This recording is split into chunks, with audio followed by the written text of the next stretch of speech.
nama saya Ani Suryani, NPM 22126021. Kita akan belajar tentang asam dan basa. Dalam kehidupan sehari-hari, kita bisa mengetahui antara asam dan basa, baik dengan menggunakan cuka, manggi, ataupun kita bisa menggunakan yang paling sederhana, yaitu kita menggunakan kunyit.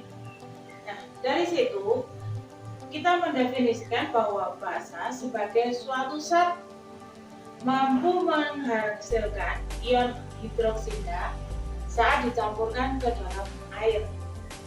Nah, dengan di situ kita nanti mempraktekkan bahwa asam dan basa jika ketemu dengan air akan larut, berbeda dengan ion.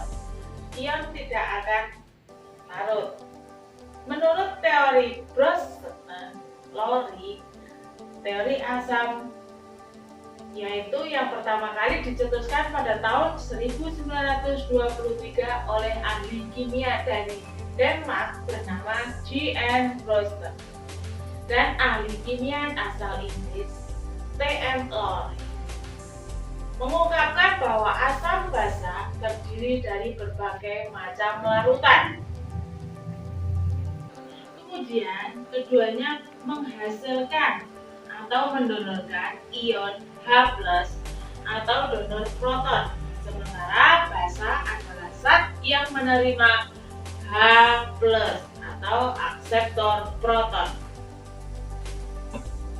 Dalam asam dan basa terdapat senyawa yang bernama borak, merupakan senyawa dengan nama kimia natrium tetraborat yang berbentuk kristal lunak. Borak bila dilarutkan dalam air akan terurai menjadi natrium hidroksida dan asam borat. Borak merupakan zat aditif yang ditambahkan pada makanan agar makanan tampak lebih menarik, lebih enak, lebih kenyal, dan lebih tahan lama. Kegunaan borak, zat yang ditambahkan pada makanan berupa zat pewarna, penyedap rasa, pembangkit aroma, antioksidan, dan lain-lain.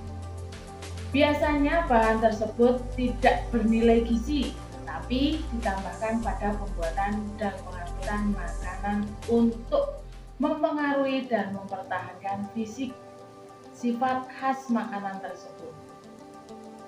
Sedangkan kegunaan borak digunakan untuk bahan non-pangan, antara lain campuran pembuatan gelas, pengawet kayu, salep kulit, borak gliserin atau obat untuk sariawan, campuran pupuk tanaman. Nah, dari situ penyalahgunaan borak pada pangan antara lain sebagai pengenyal pada pangan seperti bakso, mie, kerupuk, pempek. Bahaya borak bagi kesehatan bisa menimbulkan kanker, menyebabkan gangguan susunan saraf pusat, fungsi ginjal, dan hati. Borak merupakan bahan beracun yang berbahaya bagi kesehatan manusia. Karena itu diserap oleh tubuh dan disimpan secara kumulatif dalam hati, otak, usus, ataupun testis. Sehingga jika dikonsumsi bersama makanan, dosisnya dalam tubuh semakin lama semakin meningkat. Pengaruh borak terhadap kesehatan, tanda gejala akut, muntah, diare, merah di lendir, konvulsi, dan depresi. Tanda-tanda gejala kronis, nafsu makan berkurang, gangguan pencernaan, dan masih banyak lagi gangguan-gangguan yang disebabkan oleh borak.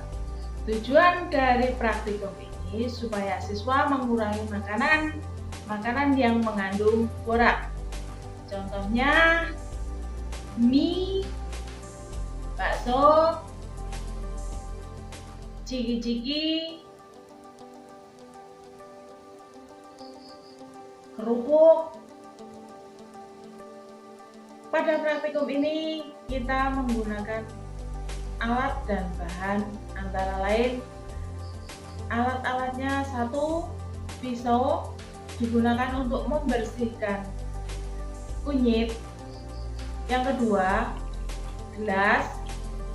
Yang ketiga, parut. Yang keempat, tisu. Yang kelima, air. Yang keenam, kunyit itu sendiri. Yang ketujuh, bahan-bahan yang akan dipraktekkan, antara lain ada bakso, ada mie, ada ciki-ciki, dan ada kerupuk. Langkah-langkah yang akan kita lakukan antara lain, kita siapkan bahan-bahan. Setelah itu, kupas kunyit supaya bersih, digiling ataupun diparut. Selanjutnya lagi, masukkan airnya ke dalam parutan kunyit tersebut. Selanjutnya, air perasan kunyit kita saring dengan menggunakan tisu. Setelah itu, kita masukkan ke dalam gelas yang berisi antara lain mie, bakso, terus ciki-ciki, terus kerupuk. Nah, kita tunggu setelah beberapa lama, nanti ada perubahan yang akan terjadi pada gelas-gelas tersebut. Inilah hasil dari praktikum mencoba mengetahui kadar borak yang ada dalam pangan untuk kita hidup sehari-hari.